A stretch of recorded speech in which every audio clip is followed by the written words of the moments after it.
Hockey is the greatest sport on planet Earth, and I'm going to fight anybody who says otherwise. I agree How completely.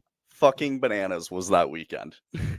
We were so fortunate to have back-to-back evenings where we had electrifying finishes to game sevens.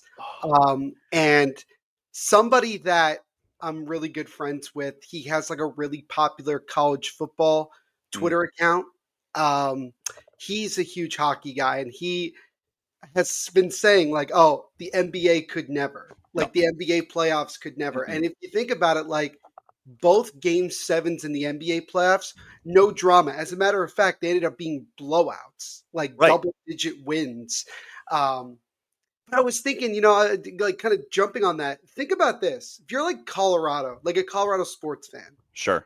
you had two game sevens to think about on Saturday night. You had the Nuggets against the Nuggets, yeah. Clippers in game seven. Then you had the Avs and the Stars. And I'm thinking a lot of people definitely flipped away from the Nuggets game because the Nuggets ended up winning by like 20 plus. So, Yeah, so they wanted to see what happened with the and I'm Avs. thinking to myself, man, what a great evening. Because I'm thinking it's 2-0 Colorado in the Like, third. I was like, oh, it's a they're done deal. jumping. And I'm just like, I'm impressed so much with the resilience that the Stars had. Mikko Rantanen stepping up big It's time. scary to know, like, how much he was able to step up, you The know? question that I have for him, well, you know what? Let's wait, and I'll get into that a little bit We'll more. get it. We'll get into it. Yeah. Actually, no. The first thing I really wanted to bring it up. The first thing was last night. Like that. That is the biggest story of the weekend. Of the Was day. Yeah. you thought they weren't able to like top Saturday's game. Well, they They found a quadrupled way. it. They quadrupled it. They found a What way. like I'll give my react. Well, so like I couldn't believe it. I think anybody couldn't believe it. You're down two. It looked like the entire game, the Jets were out of it. It was over. Like they were Yeah. not. They had no business winning that game. I want to blame. Like, yeah, it's obvious to blame. It's easy to blame St. Louis, but you have to look at it like, okay, yeah, they find a way to get a goal here, sure, but like the amount of things that needed to go right in the Right. last 10, 12 seconds left, the Mhm. bounces, super smart, by the way, from Nikolai. I think it was Nikolai Ehlers at the point, Yep. who, instead of shooting it with 4 or 5 seconds left, decides I'm going to go cross ice to Kyle Connor, who still fans on the shot, and it goes right to Cole Perfetti. Well, that's the thing. Ehlers took a shot right before that, and he fanned on it. It came, and luckily, it came back to him, and then he found Kyle Connor, and just a great tip by Cole Perfetti, who I thought for sure he was going to get a hat trick. I'm thinking this is just like last night. Someone's going to get a hat trick in Game 7. Ended up not being the case, but I think it was Yeah, actually great that Adam Lowry was able to get the game winner, being the captain. Um, it was awesome. It was it was awesome. I it don't was know who was unbelievable. calling the game on Sportsnet, but he had a really good call in that game. Jagpreet Singh, I believe, who I think he got a promotion, if I'm not mistaken. He's also like the voice of like the NHL video game recently. I think he is. Yes, Yeah, yes. You I know what? Yeah, recognize you that say that voice. sounds familiar. Yeah, it was so dumb though. I can't remember who his host was or his co-host, excuse me, was. Hmm. But we were like halfway through double. I think it was overtime, not double overtime. We're halfway through it, and his partner is like, "Oh, like totally off topic here, but did you hear that Sidney Crosby's going to the World Championships?" Oh, jeez. And he's like, Oh, we can't "Yeah." talk about that today Oh, and we will. We will. because Canada might literally be loaded. Loaded up. This world championship is actually this world championship might actually already be wrapped up, and we It haven't even could. started. It's crazy. But yeah, like he started talking about that, and I'm like, dude, you're in the middle of like one of the greatest comebacks in Game 7 of all time, and you're like, I gotta bring up Sidney Crosby here. Yeah. Oh yeah. I'm like, Yeah. Of course. you're a dumbass. So Cole Perfetti's goal, that was the how do you even describe it? His tying goal, like it was the closest to the end of regulation in a Game 7 to tie it. You know what I Yeah. mean? He was Oh yeah. second to Matt Cook in 2004. But again, it wasn't a Game 7. It was, it was whatever at the time for the Canucks in 2004. But yeah, that was really cool It to was witness awesome. last night.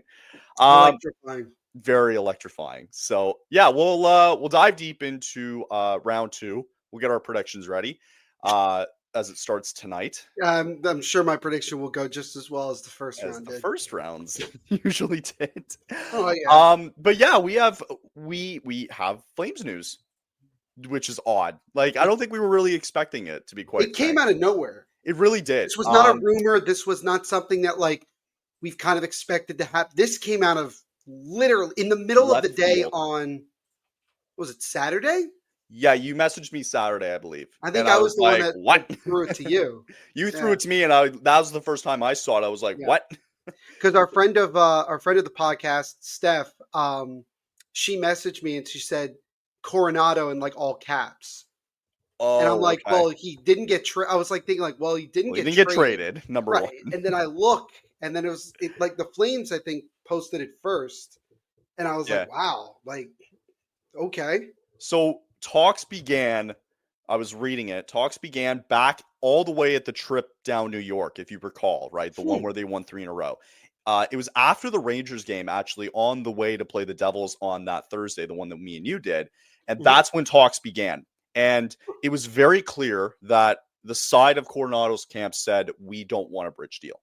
And Conroy went, perfect. Let's end the year. Let's get it done. And we'll see us later, right? Fair enough. It was easily worked out from both sides. It was very smooth, and it worked out to being a pretty fascinating deal. So there you have it. So Matthew Coronato, who I believe is an RFA this year, Correct. He would have been an RFA. he would have been Hmm. an RFA, is now in Calgary for the next 7 years at a $45 million contract. It works out to being $6.5 million AAV for the next 7 years. Initial reaction I saw was that if you just look on like basic, like the NHL, who posted this on their socials and whatever, like the original Hmm. ones, right? The basic ones. You look at the comments and people literally have no idea who this guy is. And that's why everybody thought it was an overpay, right? Oh And yeah. everybody in Oh yeah. Flames land is like hooting and hollering about this because of how awesome this deal is. Sure. My first thoughts, and then I'll throw it to you. It is such a good value. That is and really, it immediately makes me think of, my God, we could have had Kachuk. You know, if Brad Treliving wasn't such a fucking idiot. But this was Conroy's first real signing, real long-term signing, Hmm. and I am so pumped about this. It is fantastic to see.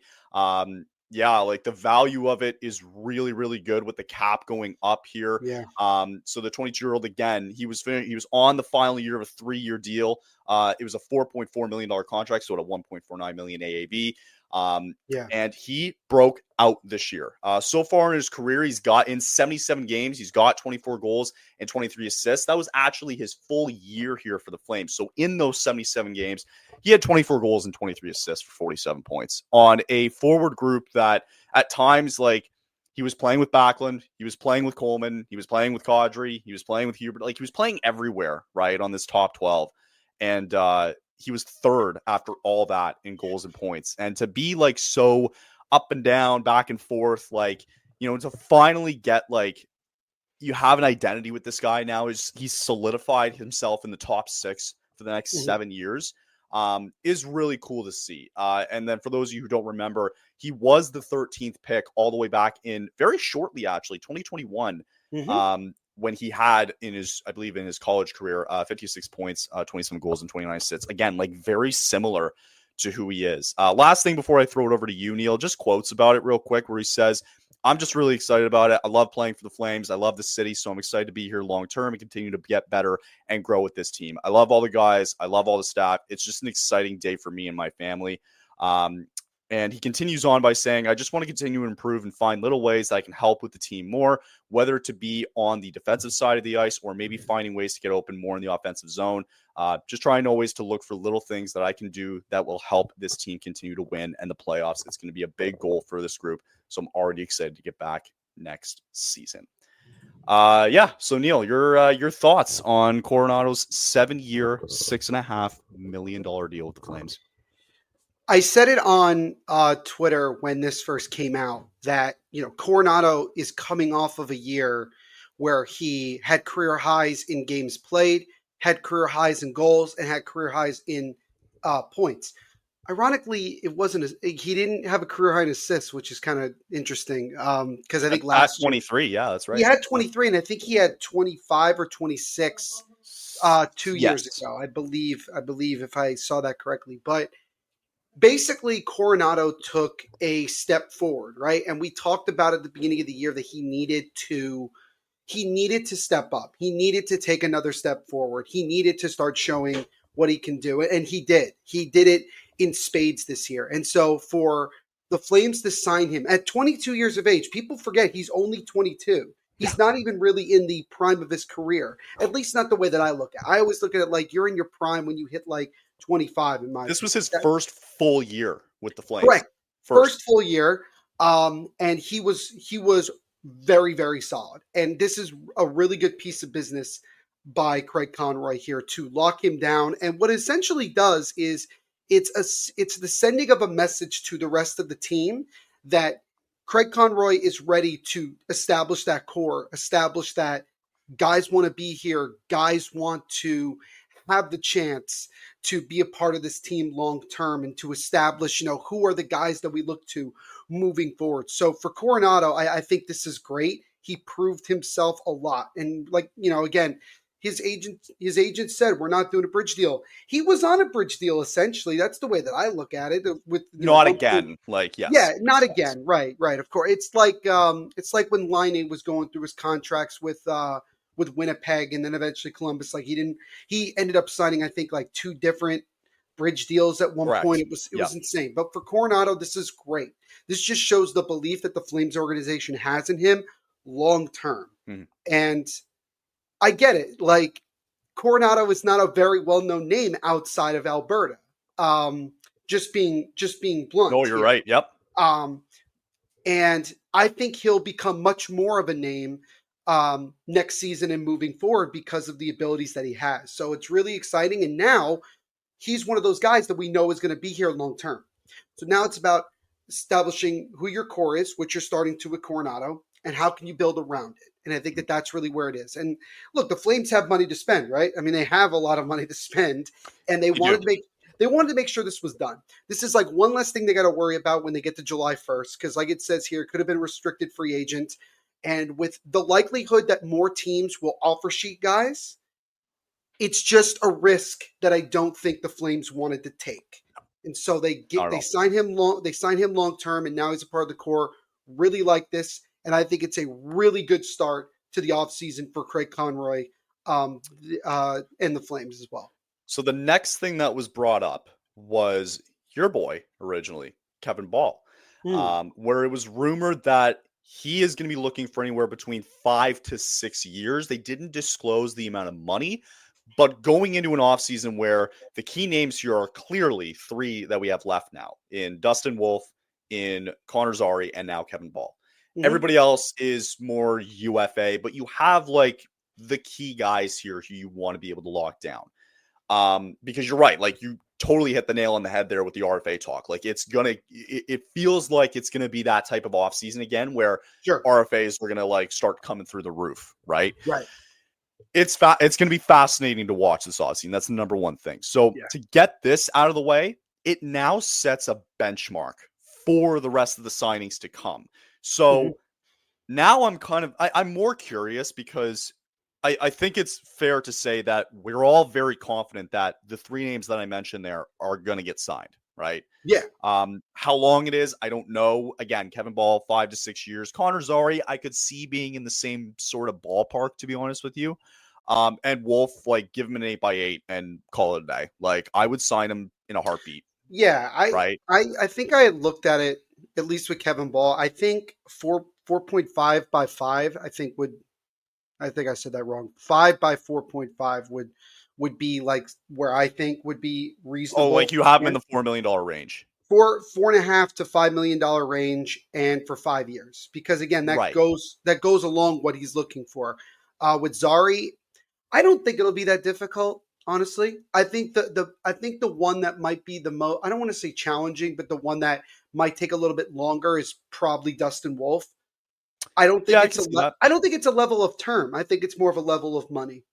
That's the Yeah, way I look at it. because they have already said like you are our guy, and I wouldn't be surprised if he signs it. Like anything less than 8 years would be shocking to me, right? So if it's Like I 7, you'll be shocked? yeah, I think so. Really? Unless well, so You think it's unless that much like of a difference between sorry, 7 and 8? sorry, like okay, if they say 7 and Yeah. like and they sign in this offseason, they're finishing out the deal, you have him for the next 8 Mhm. years. Okay, fine. Like yes, I I see that. Ideally, I want to lock him down to an 8-year deal, of course. Yeah, and I think that also it's fair to say that with long-term deals, for the most part, it's usually in the even number. So I know with Coronado it's 7 years, but like, I call it 8 because that's I just think my well opinion. Uyghur signed a 7-year deal too, Right, right? right. But I think with Wolf, I mean, there's no debate, there's no like questioning about it. There's no like, is he the number one guy? No, he is. Like it's pretty much established that this is our guy. And Yeah. so you want to keep him, and I'm sure he wants to stay. I don't think that there's any inkling that he doesn't want to be there. There's And been no rumblings at there's all no of rumblings. And I anywhere. think Craig Conroy has created an environment in Calgary where guys want to be here. And that's the biggest thing that you want Yeah. when you are running a franchise, is that you make it a destination. You make it a place that people want to go to and be there for the foreseeable future. And I Yeah. think that that's what we're establishing here. And that's what Conroy is establishing with first the Coronado signing. And I think what we'll see with Kevin Ball, Connor Zari, and eventually Dustin Wolf as well. There's a lot of and I think the one thing that Coronato said in his statements, he's like, I'm so excited like for the future with this team. He's excited to see where it goes. And like you're right, like yeah, they have kind of now created that environment, right? Mhm. And it really like here's the thing. I think it's an even more telltale sign that Anderson's out the door. I I think his think days we're are numbered. looking more towards that. Yes. I think his days are starting to get numbered. And nothing with him, but you want to like I would rather be giving out this kind of money to the younger guys that had a great year rather than full credit to Anderson who finished off the year great on a broken leg for pretty much, right? On his fibula for like the last 12 games. Yeah. But it's like it's not fair. I wouldn't think it wouldn't be fair to Zane coming up, you know, where you've now like this is kind of establishing the culture, right? This is the Hmm. start of what's going to be a chain effect here, right? With Ball coming up, with Zari, with Wolf, when maybe next when Zane Prek is going to have 1 year left on his deal, like that's going to get signed too. Like, who knows what happened with Hanzek? I don't know if he decides to take a step up or not, but it's going to become a chain effect where you want to get these young guys locked down long term. Hmm. And Anderson, I think, is just going to become the odd man out, and the Yeah. future is going to run through Mackenzie Weegar. And then it also brings back, the conversation of, you know, they're still looking for young guys at center and what you do in that position as well moving forward. There's a whole bunch of different pieces, but this is ideally, I didn't think this was the way it was going to start, but I'm happy it is. I think it just, again, like I said before, I think it just is a good indication from Craig Conroy that this is now the new direction of the Flames. That now, we went through the last couple of years of that old A core lull. being shipped out, and trying to find that identity. Now Conroy has gone through it. He watched how this year went, and I think he has a clearer picture as to who the guys are that he wants in his foxhole for as long as possible. And I think that that's what you're seeing with Coronado. And again, that's what I think you'll see with the other couple of RFAs that we have. So yeah, I mean, it's you can't help but be excited because you're going to potentially have guys starting training camp next year, knowing that they're there for the long run, and you could really focus on them, which is great. And It's for me, I became a huge Matthew Coronado fan watching this year, the way that he played. And I'm just as excited as he is that he's sticking around in Colorado, Calgary, excuse me. I have Nice. not Colorado, thank God. If him on You don't Colorado, want he to be in put up. Colorado right now. If he was in Colorado, he'd have 50 goals probably this year with the way Right. that they play. But no, overall, I think it's really good that Yeah. the Flames can keep him long term, and we'll see how the rest of the offseason goes. It's a Starting tonight. it's a fascinating start. Yeah, tonight. So I will be. I'm gonna go live at 6:45 with Quarter Neil? 7. With Neil? Question mark. I forgot Yeah, to ask. Okay, yeah. only going to be on until about 7:30. The draft It's lottery does start at 7 o'clock. yeah. There's no stress behind it. It's just a No, very short event. it's a short event. Think A think it's on hyped up one though. ESPN in United States. I believe it's on ESPN. I don't know where it is ESPN in on. the US. It's going to be on Sportsnet because the Leafs do play tonight, 8 o'clock. They're keeping it on Sportsnet, so it'll be showcased there at 7 o'clock tonight Eastern. There is a stipulation tonight for the Calgary Flames at a 0.5% chance that they can move up 10 spots to get into the top 10. It becomes top 10 protected. And then the pick would then subsequently be moved to Florida if that were to be the case. If not, Montreal will take the pick. Mhm. Yeah, like I don't know about you, just again, looking at it from a Flames perspective here. I'm kind of okay not really being in the top 10 this year. And Yeah, I was just doing a lot of reading where they just kept saying like the defensive like this year's draft is clearly weaker, right? Defensively, like they were talking about number 2 defenseman in North America, Caden Atchison, who plays for the Barrie Colts, right? Like he wouldn't even crack almost the first round, they were saying. That's how weak this is becoming in this yeah. draft. Now, that's not going to say anything until they go out on the ice and play and perform, right? Right. But what it does present is the Flames will have an opportunity, depending what Florida does here still. Like it might be a later pick in the first round, but regardless, they still have 2 first-round picks. Hoping for a And second round exit. We're really someone's hoping for it. it's true, but somebody's gonna fall at some point. Sure. And that's something Mhm. that's kind of intriguing, exciting. But hey, we'll see what happens with all the craziness tonight at the draft lottery. Anything you're looking forward to tonight for the lottery? Uh, I think we're in for one team to make a leap. I don't know who. It might be Calgary, it might not. Um, it's just that's the way that this goes. Not last year though. Last year I don't think there was a single move. I don't think anybody moved at all. But 9 times out of 10, somebody does move, depending on how many spots. Last year, I don't think anybody moved. Nobody moved. Nobody moved Yes, last year. I did nobody moved confirm last nobody year. moved. There was no drama to it at all. I think what will be really interesting to see is you have what's the bottom 3? You have San Jose, Chicago, and Nashville, Nashville, and then Philly and Boston to and then round out the Philly top and 5. Boston. I'm going to be honest with you. My prediction is I think Philly ends up in the top 3. That's the way I look at it.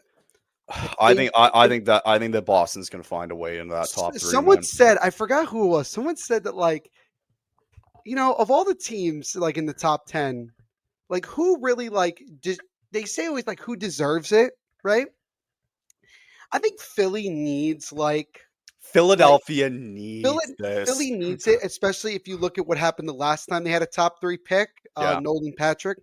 Um, yeah. it's going to be interesting. I think a lot of people though, Kyle, especially on the East Coast, are worried that the Rangers are going to pull off a miracle I was going to say again. the same thing, And man. like honestly, I'm gonna walk off the I'm going to be set pissed if off if that's the if that case. happens because it's not like I'm trying to remember when Chicago got Connor Bedard. How many spots did they move up? They moved up 2.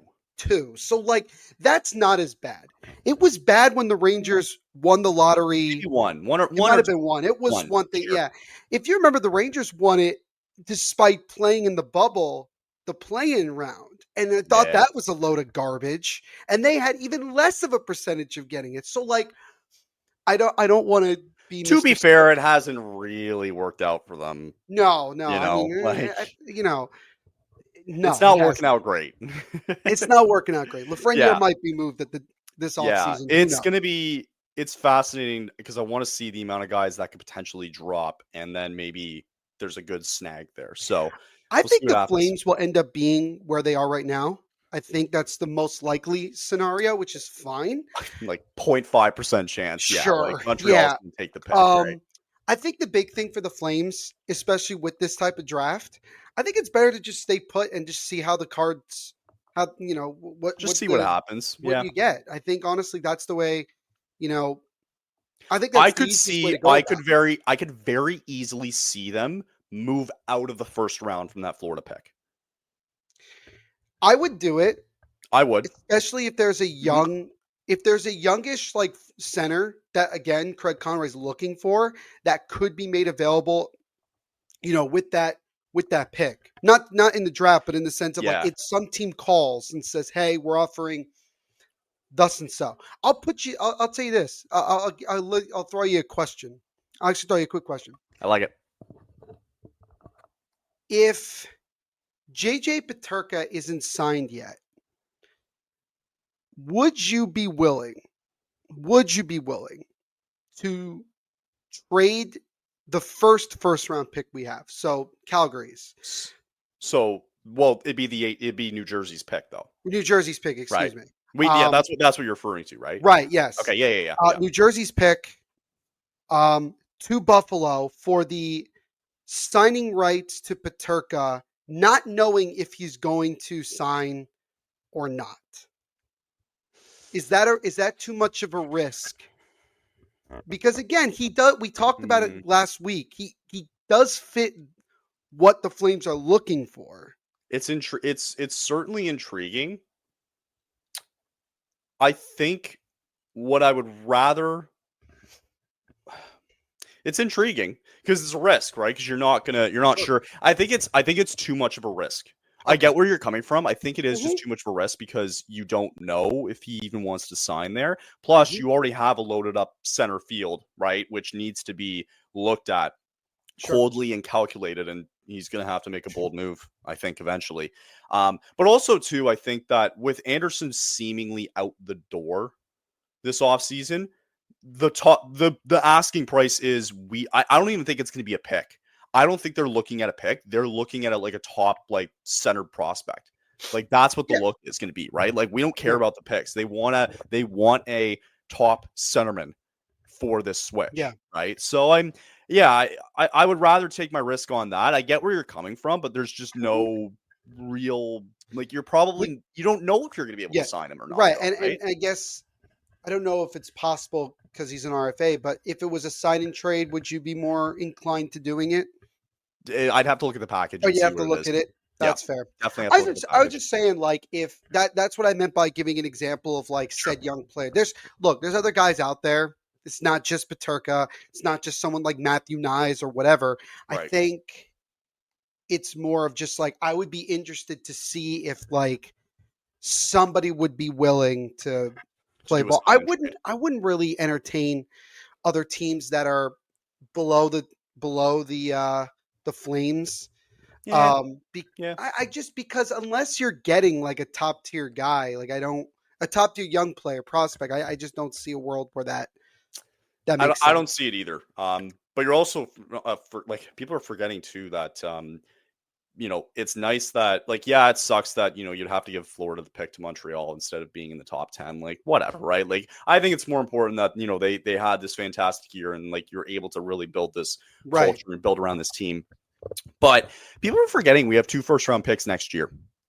It's true. And I don't know, man. Vegas could fall off.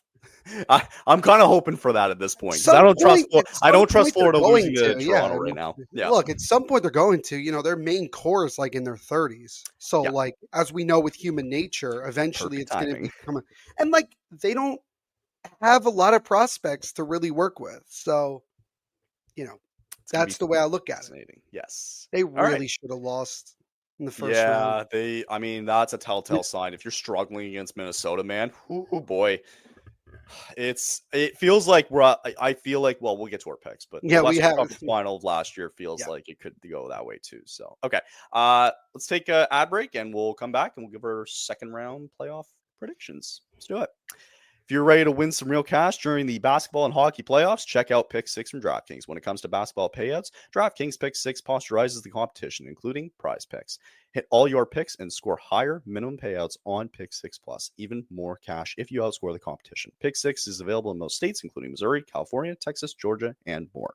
New players can get $50 in Pick 6 credits instantly on just a $5 entry. Download the DraftKings Pick 6 app now and use code THPN. That's code THPN for new customers to play $5 and get $50 in Pick 6 credits. Better payouts, bigger wins. It's only with Pick 6 from DraftKings. The crown is yours. Gambling problem? Call 1-800-GAMBLER. In New York, call 877-8-HOPE-NY or text HOPE-NY 467-369. In Connecticut, help is available for problem gambling. Call 888-789-7777 or visit ccpg.org. Please play responsibly. On behalf of Boot Hill Casino and Resort in Kansas, 21 and over. Age and eligibility varies by jurisdiction. Void in Ontario. Bonus bets expire 168 hours after issuance. For additional terms and responsible gaming resources, see dkng.co/ice.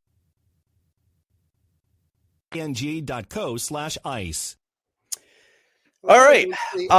Don't say, by the way, anymore. Nobody says gambling resource. They say gaming. Different laws have certainly Different. changed that. Yeah. I didn't actually check how right or wrong I was in the first I don't round. want to. I don't really want to look yet. I don't want to because we're going to be very embarrassed, and then everyone's going to like laugh at us, and I don't want to. So I'll tell you, I already have the games. I have my second chance bracket. I haven't filled it out yet, but I was going to kind of do it as we went through. Yeah, that's fine. So I'm just looking at it right now. I was right with Toronto. I don't remember the games. I have to look at it afterwards. I was right with Florida. I totally missed the ball in Montreal there. I had Carolina there. I had the Jets in 7. So I nailed that. In 7. I nailed that. Colorado, though, that's where everything falls apart. Had Colorado, they lose. I had Vegas, and I had the LA Kings, and they blew it. So how many did you get right out of? 1, 2, 3, 4, 5. 5 of 8. 5 and 3 is not bad. 5 and 8. Yeah. I think for me, I had St. Louis in 7, so that didn't. I mean, it was going to happen, and then it didn't. I think I definitely had Colorado, so I'm wrong about that too. Yay. Vegas. Yay. I was right about Vegas, just one more game than expected, and then, oh God, LA just completely ruined it all for me. The bed. And they also, by the way, fired both their head coach and GM today. So they did fire Hiller. They fired Hiller and they fired Rob Blake too. Rob Blake, yeah, I saw that. Yeah, saw that. I think I took Toronto. I'm pretty positive of that. I took Tampa. Oh, that was did not. We both had ones where we're like, "Hot, we suck. We suck." I should have kept my Washington pick, but you convinced me. I was doing good all the way up until game 4, and then Tom Wilson decided to run over and then I took, obviously, because I couldn't go against my own team. I took New Jersey in 7, which I feel pretty confident that if the Devils had won that game 5, I think it would have gone 7, but that's neither here nor there now. So I think I only got 2 out of 8 right. So I'm done. Yeah, that's tough. Move on with that. All right, let's move on. Neil, you have the honors of picking the first matchup for the second round. All right. So Which one do you want to talk about? I think we started in the West. We did. We started in the West last time. Yep. First round. So let's go with the East, and let's start with Washington and Carolina, which I believe kicks off tonight, if I'm not mistaken. So it kicks off tomorrow. Tonight is Leafs and Florida at 8 o'clock. So let's do Leafs and Florida first because they're playing tonight. So they are playing tonight. Let's start with that. Yep. Let's start with Leafs and Florida first. Florida going in right now as the betting favorite here in this matchup. No surprise there. Neil, what are your thoughts and who you got here between Florida and Toronto? I think there's one key thing that I'll look at is one key question that I have is, can Toronto get depth scoring? I mean, you saw it in the first round against Ottawa. You saw Max Domi step up, Max Pacioretty. I mean, guys who are named Max on Toronto are just figuring it out. They just find a way. But yeah, that's like the big question for me for Toronto. I have no doubts. I think at this point that the top guys that we expect to step up for Toronto, I think that I think that they will. It's hard to say because every year it just seems at least one of them doesn't show up. But I look at Florida and they just scared the living daylights out of me with how much they demolished Tampa. I mean, it wasn't close. I'm very sorry. It was not close. Wasn't even close. It should have been a 4-game sweep, honestly. And I think overall, I just think that the way that Florida plays is just going to drag. It's just going to, really, really overwhelm Toronto. I'm going to go with the Panthers in 6. That's going to be my Okay. prediction. I like Toronto to win some games. I don't think it's going to be like a one-sided thing. What was the series between them 2 years ago? Was it 5 games? 5 games. It was 5 because they won. Yeah, because right. I was trying to remember like how many games it was. I think it'll go 6. Because I really just like Florida's chances in this one. But the Florida, if Toronto has depth scoring, Kyle, this series is gonna go 7 games.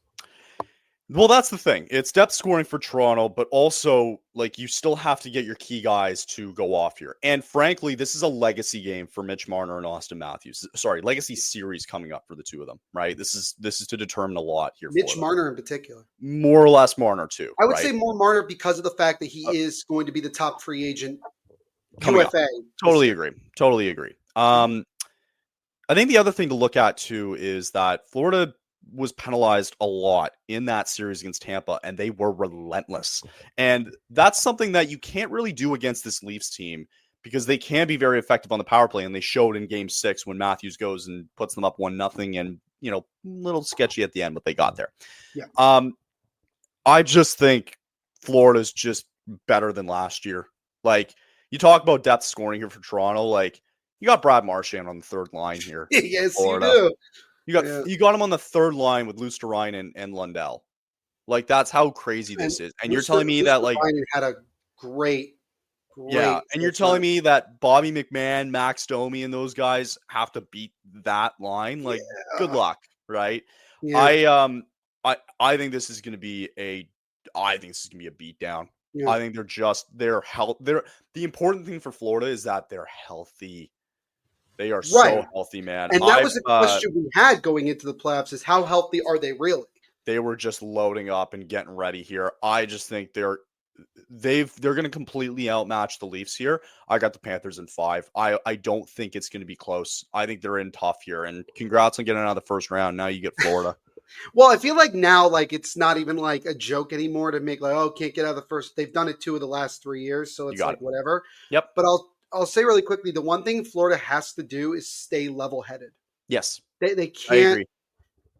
They can't do a lot of what they did against Tampa in terms of being like overly like over the line physical, because I think with the way that Toronto's power play is, and especially what it was in the first round against Ottawa, which granted, it's a lot different between playing Ottawa and then playing Florida.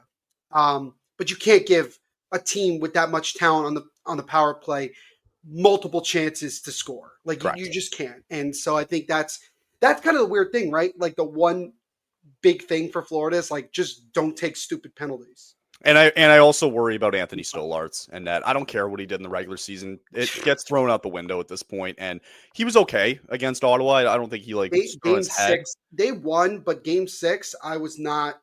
It should not have. He gave up to David Perron was like, that can't happen. No, he was too low, and you can't. No, you can't give it up like that. So, okay, let's go down to Washington and Carolina. I believe Carolina are the favorites going into this series here. They are the betting favorites to win the cup going into the second round. Interesting. I have Dallas. I think for me, I saw Dallas was the favorite, but I believe Carolina's up. It might have changed. It changes every day. The last time I saw it, which was like 3 days ago, I think they were the betting favorite. Well, now that we know Dallas is through, like I'm going to assume that they're the favorites. Carolina, Washington. What do you like? I had a first person glance of watching Carolina, right? And I think that their system is really, really strong. I've said it numerous times that they play their system really well. They play it to a T. They can definitely frustrate a team that doesn't have depth scoring, as we saw. We saw it against New Jersey. It was very obvious. Yep. But this is a whole different like animal that you're facing in Washington, who has depth scoring, who has the best depth scoring in the NHL. The question that you have is, can the goaltending of Washington continue to play the way it's been playing? And again, like I was concerned about Logan Thompson when he got hurt in game 3, but he bounced back and he was fine. I mean, at least it wasn't a major injury where he couldn't play. I'll say this. the key for me for Washington is Tom Wilson in this series, because I know that Carolina is going to try to be physical and to try to hit Washington. And I just think Washington's ready for it. I think they are too. And the question still is this. What's the goaltending situation for Carolina, right? Freddie Anderson got hurt in game 4 against New Jersey. So what do? They signed him to a 1-year extension. They signed him to a 1-year extension, which is great. Shout out to Kevin Weeks for reporting that at the Kentucky Derby. Fantastic job. Kochetkov, I think, is good, but he also can be shaky. He's flawed a little bit. But you would know it because he was barely tested in the 2 games that he played in the first round against New Jersey. He just was. So you wonder how will he play against a team that will most likely be more aggressive. So with that all in mind, I'm going to go with Washington to win in 5. Oh, in 5. In 5, yes, because I think the one thing that is concerning to me, Kyle, is this.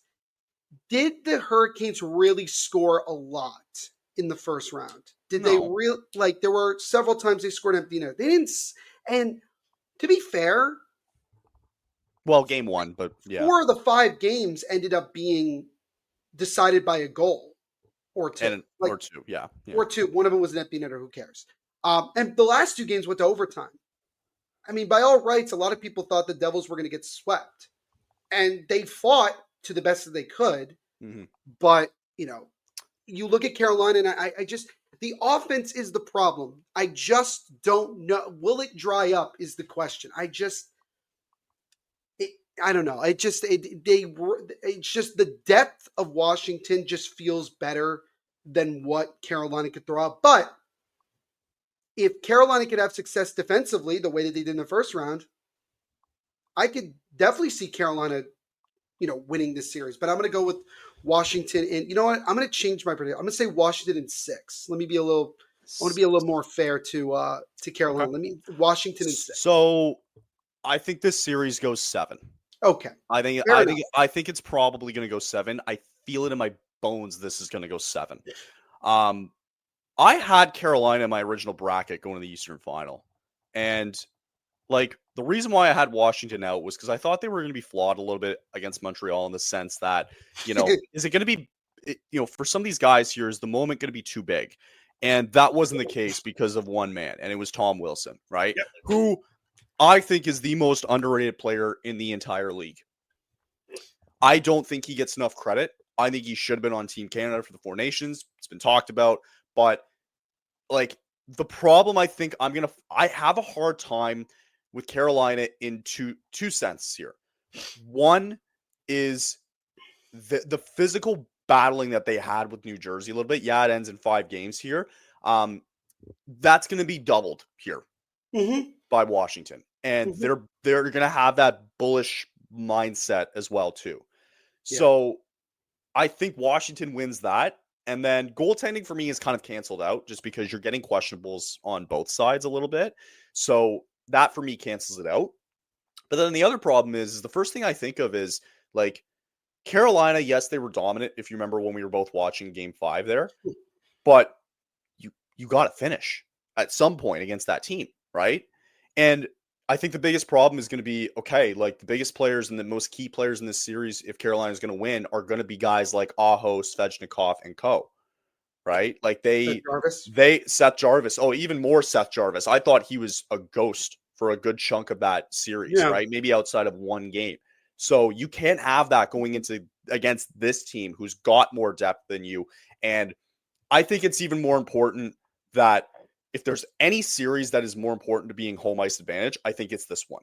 Because I think Carolina can find ways to win at home. I think they are the best home team with the 8 teams that remain. I think they find good ways to win at home. They do. So I think if Washington handles their business and if they can steal a game on the road in Carolina, then this series could be over very quickly. And I feel like it's going to be similar to what we just witnessed there with the Jets and the Blues, where it's very home ice dominant.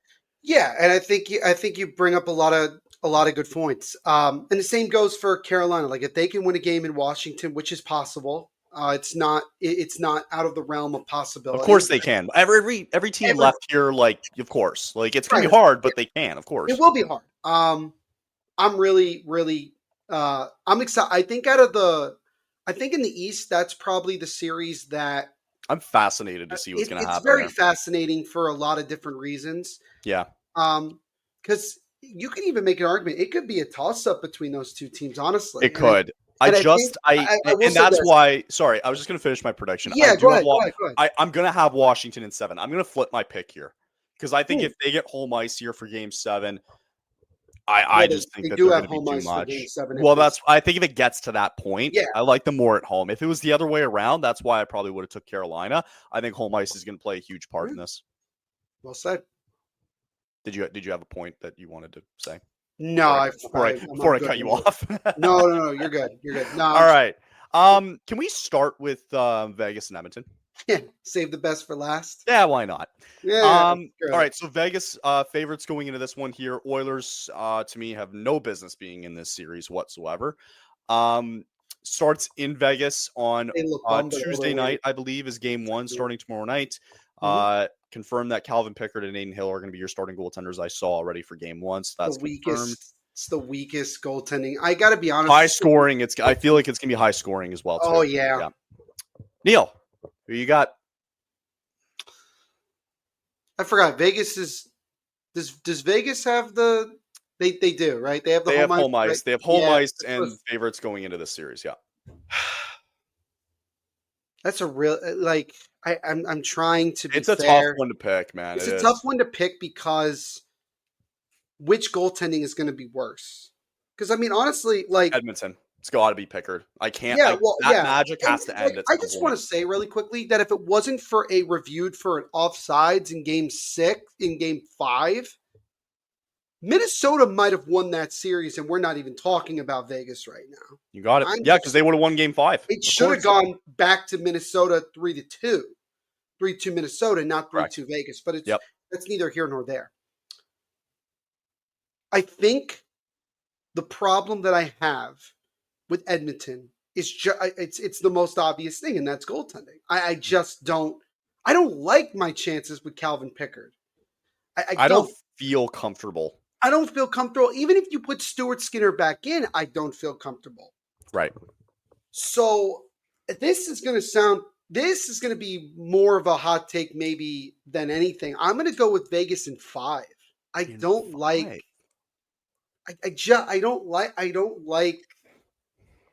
Edmonton. There's only so much bad goaltending that you can overcome. Mm-hmm. And as you get deeper in the playoffs, you're going to be facing teams who have a quote unquote better goaltending. Because again, with Aiden Hill, I don't know. Aiden Hill looks shaky at times in the first round. But I'm going to go with I'm going to go with Vegas in 5. I just think that they're a better overall team than Edmonton. That doesn't mean that Edmonton, that doesn't mean that the better team always wins, as we've seen numerous times in the playoffs. But I think Vegas is gonna do this, and they're a really tough team to beat at home. Granted, they did lose a game at home in the first round. They should have lost 2 by all rights, but I just the battle of high scoring. I like my chances more with Vegas. I think I agree that. Listen, I've got Vegas winning the series too. I do. Okay. I just can't. I agree with your goaltending take. I disagree in the sense that Connor and Leon will not let this go down in 5. I think they're gonna. I think if anything, they drag it back to Edmonton. I could honestly no. This is gonna go 7 games. Okay. I'm convinced this is gonna. I think this is gonna go 7-2. Okay. I think you got 2 series here that are gonna go 7 at least. I just at some point the foundation's gonna crack for Edmonton, right? Mm-hmm. Like Evander Kane coming back in, that's been very nice, and they've gotten a bit of depth scoring, which is always needed and helpful for Edmonton because you got 2 of the front runners here who are carrying away with it. And to be honest, Nugent Hopkins had a great series against the Kings, and Hyman was okay. He was all right. He was there. The problem I think they're going to find... He needs to be more involved. He needs to be more involved. The problem that I'm going to find is that they're going to really start to miss Matthias Ekholm against these guys here. Is there any? I forgot. Is there any update on him? Yeah, he's done. Don't expect to see him in the done. playoffs. No, Yeah. he is done. Yeah. What a shock. And I'm sorry if Calvin Pickard is the starting goaltender that makes it to the Western Conference Final. I'm gonna have a hissy fit. I'm gonna be so mad. Yeah. Like that just tells me more about Connor McDavid and Leon Draisaitl than it does about Calvin Pickard. I'm sorry. Yeah. I think this goes the distance though. I think this goes 7. I like Vegas in 7. I think home ice plays a bit more of a factor here as well too. I think they're a good road team as well though, and even watching them when they played Calgary coming up recently as well too. They just find really good ways to control their own destiny in the sense that I find that they're very controlling, like they're the dictating factor a little bit, especially on the back end, who I think defensively, they have the best defense in the final 8 here. I think they do with Noah Hannafin, with Shea Theodore, with Pietrangelo back there. That's why they only need a guy like Aiden Hill in net, right? Is because they have that amount of trust in that defensive core. And I think that Pavel Dvoriev kid in Vegas, I think this is going to be his coming out party in this series. I think he's going to light the lamp here and he's going to find a way. So I like Vegas. I think this still goes the distance because bullshit magic from Edmonton is going to carry this team to 7 games. I think Vegas finishes the job though. That's always the problem, right? We're, not saying you in particular, but banking on magic, which we always get. And boy, we got some magic the last 2 days, entertainment wise. I will say this. So one thing about Calvin Pickard, Kyle, which I thought was interesting, no qualified goalie has allowed fewer rebound attempts per 60 minutes this year than Calvin Pickard. Yeah. So I'm not saying, is that going to make a difference? I don't know, but he's very good at not allowing there to be a rebound opportunity. So that's the thing. And I will say this, I think the difference for Vegas is going to be Jack Eichel. I think he needs to stay hot. He had 4 points in games 5 and 6 combined. If he can stay hot, not saying he has to carry the offense, but if he stays hot, I think I think they're going to overwhelm. And that's the thing. Like if the goaltending is solid for Edmonton, I could see this series going the way that you're saying it's going. I think so too. But if Calvin Pickard starts having issues where he's letting in some soft ones or they're getting overwhelmed defensively, I could see Vegas just really, really controlling this series, no matter how much McDavid and Draisaitl try to pull it, try to keep it going. Yeah, it's going to be. As we know, it's a team sport, not a 2-player sport. It's going to be tough sledding. But I think that, and I might throw this out there, that Minnesota's got better depth than Edmonton, 100%. and Vegas was having problems with Minnesota's depth. So that should say a lot. I give Minnesota a lot of credit. Yeah, I do too. They played great. I feel like that series should have gone 7. I was hoping for it. It was a really fun series. Should have gone 7. Honestly. Should have definitely gone 7. Every game, though, was at 10 p.m., and that was... We don't got time for that. Are we guaranteed at this point to not have a super late start? Or are we funny still that you say that, actually, though, because Grant will be doing game 1 between Vegas and Edmonton coming up tomorrow night. Good. Tomorrow night, Grant will be doing game 1. I'm trying to think of what series would I want to do. I think Washington, Carolina. I like that one. Yeah, Toronto, Florida could be funny. Honestly, I'm down for it. I would even do a game 1 or a game 2 for Winnipeg. Yeah, Let's talk about it. I really like that series. Let's do it. Okay, this is saving the best for last year. So, holy smokes. Probably the craziest weekend of game 7s that we've had in a really long time for the NHL playoffs. Dallas coming back down 2-0 in that third period. They move on. Shout out to Mikko Rantanen, who had a coming out party and basically laid to rest McKinnon and Makar. I was wrong about Mikko Rantanen. He shut me up completely. He shut a lot of people up there. He really did. He has my full respect as a player now. If there was ever a time, he's awesome. Ever a time for him to show up, it was then and there. Also, I think it's fair to say, I'm just going to say right away, the trade between Carolina and Dallas has worked out well for both teams. It's weird to say that. Rantanen has done fantastic. Stankoven, granted, between games 2 and 5, not as much, but he had his moment of stepping up. He slid into the lineup very well. Fit in very well in their system. Yes, totally. And yeah, I mean, with the Jets, What else can you say, man? Oh, you son of a- It was a like Jim It was Montgomery said it after awesome. the presser yesterday. He's like, that series was fucking amazing. Like it Yeah, was just a brutal beatdown where it was just that was the most physical series out of all of the first round yeah, matchups. It was crazy. I like it. Winnipeg, despite not having Shifley, despite not having Morrissey either, Morrissey, I think he got hurt in his first shift. 2 minutes in, he got hurt. We don't know the status of it yet with him. But yeah, not having Morrissey, not having Shifley, and the Jets Did they find a way to show pull when one he out. got hurt? I don't remember seeing.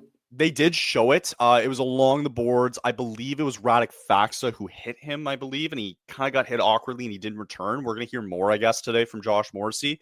Yeah, But they somehow, we'll look to see if there's anything.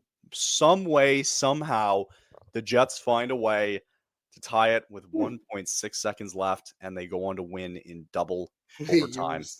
All right. I'll wrap this one up here, and I'll go first here.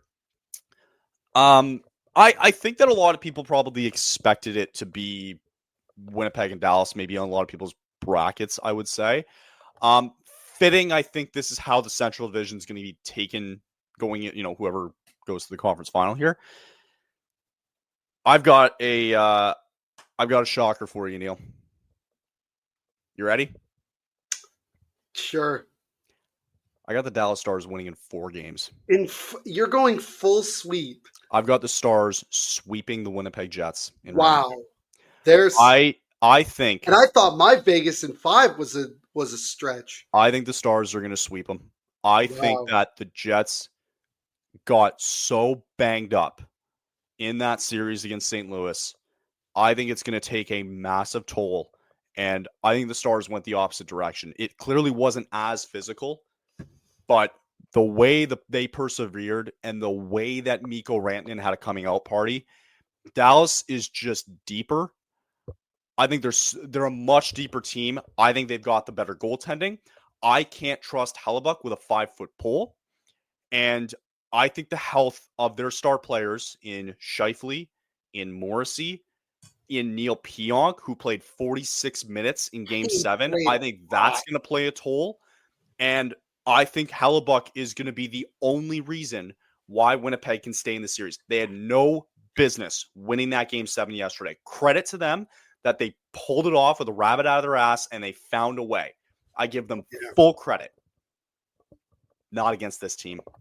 Not against this Dallas team. This ain't the St. Louis Blues, man. This is not a Blues team that is up and coming, man. Blues, damn. This is not the St. Louis Blues. This is a Dallas team that's going to bully the hell out of you offensively. I have Dallas in 4.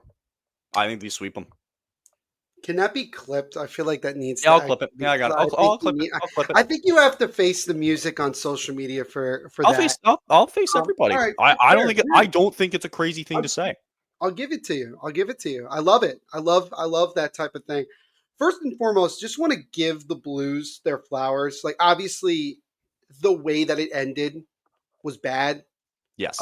Again, I agree with you. I don't think St. Louis really blew it. As more of just everything went exactly the way it needed to be. You got to find a way to close that, though. Well, yeah. I mean, you got to find a way to lock it down with 1 second left. It can't do that. But I think I just think that the Blues have a lot to be excited about moving forward. Having Jim Montgomery as their coach, I think great coach for that. Great, team.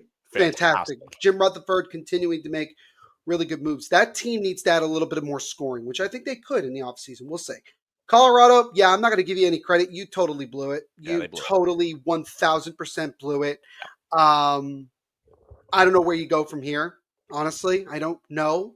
Yeah. So that'll be a really interesting question. I mean, I think even McKinnon said it. I don't know where to go from here. Just kind of scary when you think about it. I didn't even bring up the fact that they didn't have Robertson or Heiskanen, who I believe is coming back in this series. That's another factor. They're going to come back healthy. Are we led to believe that Robertson might be out the rest of the season? Ryan Whitney today said that they from what he was hearing, again, take that with a grain of salt. Credible sources, but at least expect Heiskanen to be back early and Robertson potentially later in the series if it goes later. But like we said, they beat Colorado without Robertson and Heiskanen. Does that not tell you like more about It my tells you a crazy lot. pick? No, it tells you a lot about the depth of that team. It tells you a lot about it. Mm. I think the one concern I have for Dallas is like, and I'll give them full credit, they barely led in that series, by the way, against Colorado. It's true. They barely led. I couldn't even tell you I think Game 7 might have been the longest that they had played with a lead in the entire series. Like I could be wrong. That's right. No, I think you're around the It was ballpark very there. funny. Yeah. Winnipeg, like you said, banged up going into it. Mark Scheifele, I think Scheifele's going to come back. It just, I could be wrong. I Morrissey, don't know, man. I looked at it. It's just weird. But again, similar with Dallas, right? You got to give Winnipeg its due. They found a way to come back and win that Game 7 despite not having Scheifele, despite not having Morrissey for pretty much the entire game. And Hellebuck got off to a rough start, but he bounced back and made some really big saves when he needed to, and got some revenge from the Four Nations for sure. Yeah. I'm not going with a sweep. I'll tell you that much. That just seems it's a lot. I can't jump on the same bandwagon. You don't have to. I'm on this boat alone. I'm okay I learned my lesson from the first round, so I'm not going to. You don't have to. I'm gonna go. I think this goes 7. I think we're in for another fun series. I think we're in for another fun series. I'm gonna go with Winnipeg in 7. No. That's what I think is gonna happen again. I think this is my thought. I think that despite the fact that Hellebuck was pulled 3 times and could have been pulled in Game 7, I think him getting over that hump of like getting beyond this round, getting past Jordan Binnington with all the criticism that he was facing from me as well. I think that Hellebuck's going to be that much more motivated in round 2. This is the most exciting goaltending matchup, I think, of the 4 series because of like Jake Ottinger and Hellebuck. You're talking about the first 2 goaltenders of Team USA and the Four Nations, who both played at one point or another. Well, don't forget, like it was Binnington versus Hellebuck yesterday. That's what I'm saying. That's why I was like, he got his revenge. I think that it's not because I believe the Jets are the better team or have depth scoring. I believe it has much more to do with somebody on Winnipeg is going to step up big. And I'm going to say it's going to be Kyle Connor. Okay. I really like Kyle Connor to have a big series, but Dallas can easily overwhelm Winnipeg if they're not careful, as we just saw in the last round. But I think that the Jets are that much more motivated because of how everybody counted them out in Game 7 people counted them out in Game 7 before that game started. Right. And it didn't get off to a good start either, but they found a way. And I understand that they are banged up, but so is Dallas for now. Just for now. Okay. But I really think that Winnipeg is going to find a way. And I think we're in for a hell of a series, Kyle. So I'm going to go with Winnipeg in 7. Now one. I think we have to keep track of that. I think bragging rights are on the line here. I think bragging rights are indeed on the line in that one. All right, I like it. All right, there you go. I like it. Perfect. Well, it's gonna wrap it up for today. Make sure to come out tonight, guys, at 6:45 Eastern. We'll be live for Just about like 45. less than 3 hours from Less now. than 3 hours from now. Draft lottery starts at 7:00 tonight, guys, and we will be live at 7 for the lottery tonight. Grant will have round 2 kicking off tomorrow for Oilers and Knights, and we'll be live at some point for one of the series. I don't know which one. I think I might not be able to do the first game. No, I know I can't do tomorrow, so maybe Wednesday I'll be able to. That's a later week problem. I'm going to try to. It's a later. Do we do World Championships? Which, by the way, just before we sign off. So, I Team forgot. Canada now has Sidney Crosby, Nathan McKinnon, Marc-Andre Fleury, and there was someone else, maybe. I mean, Mackenzie Weegar, if we're talking Flames here. Yeah. That's a really good. I'm just saying that's a really good team already for. I think McKinnon's gonna I think he's gonna take his frustration out on everyone. Frustration number 1. I think he's gonna get in Crosby's ear at this World Championships. He's gonna be like, "Please come." Like at this point, I'm gonna drag you out of that hellhole, and we're going to win. Like, I don't care. Request your rights, get the hell out of there, and let's go win a cup next year. So what does he have? 1 more year left on his deal? I believe he has 1 more year left. But the money is the problem because he signed a stupid contract. I think they care. But who are you giving up if you're Colorado? I don't know. All Giving right, up well, Ross that's gonna wrap it up today, and yeah, we'll be back next week with everything else, all the reactions to that, maybe some more signings from the Flames, and all that and much more. Neil, I'll see you tonight for the draft lottery, and for See you everybody in a few else, hours. have a great rest of the week. Talk to you later.